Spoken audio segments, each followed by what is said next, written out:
Enter the Chronosphere is a roguelike bullet hell where time only moves when you do. It's a bit like Super Hot, if you ever heard about that one, but as a top-down roguelike with builds and synergies. So it works like this: every time you move or shoot, then the enemies move and bullets fly. When you stop, everything freezes. This of course means that you're constantly planning your next step, while staring at a wall of deadly projectiles hanging in mid-air. The story setup is you're part of a crew fighting these reality-eating spheres. These are called chronospheres. Each one contains worlds it's already consumed. So when you dive into those, you're exploring procedurally generated dungeons, filled with enemies and gear from different alien civilizations. What makes this work and also rather unique is that it turns bullet hell into a puzzle, kind of at least. Most bullet hells definitely are about reflexes, dodging in real time, reacting very fast. This one gives you all the time in the world to think. You can stare at 20 bullets about to hit you and carefully plot a path through them. Then you move, everything advances one step,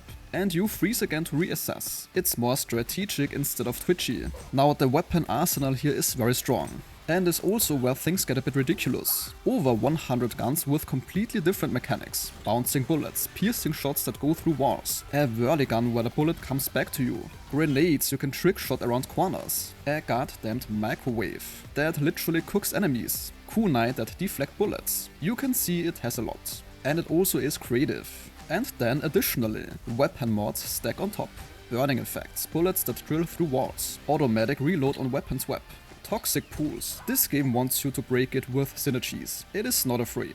You can make a shotgun that lights everything on fire combined with a flame turret, and a perk that boosts damage to burning enemies, or a rifle that shoots through walls, so you can just hide behind cover and kill everything, without ever actually being in danger. These builds are not super easy to get by, but they are possible. You also get gadgets and gear, flame turrets, grenades, artillery strikes. Each character has a special ability. Marcia, for example, has a dodge roll. Urta the bear does a ground slam that sends projectiles flying. These can change your options significantly because Marcia can panic dodge out of bad situations, while Urta can just smash incoming bullets away. The time freeze mechanic means you're solving spatial puzzles constantly. Can I bait these enemies into shooting each other?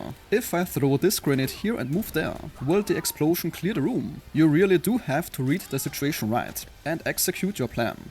And when it works, you can thread through 10 bullets without taking any damage. It feels like you outsmarted the game. When it doesn't, it's usually because you got greedy, or missed something obvious, or sometimes less obvious. There is one thing that can screw you over, and that is ammo management. Most guns have limited ammo, and reloading costs one turn, so running out mid-fight is a real problem. Also, friendly fire exists. Grenades can blow you up too, and some AoE effects hit you too. The enemies can block your shots, or you can walk into your own turret's fire. As you go deeper, the enemies get tougher with resistances and special abilities. The spheres themselves get unstable and add mutations that change the rules. The early floors are pretty manageable, but by floor 10 you're dealing with enemies that have way more health, shoot faster, and require specific strategies. The art style here is hand-drawn and psychedelic. The crew also has actual personality, they banter between missions. So the game's strong point is variety.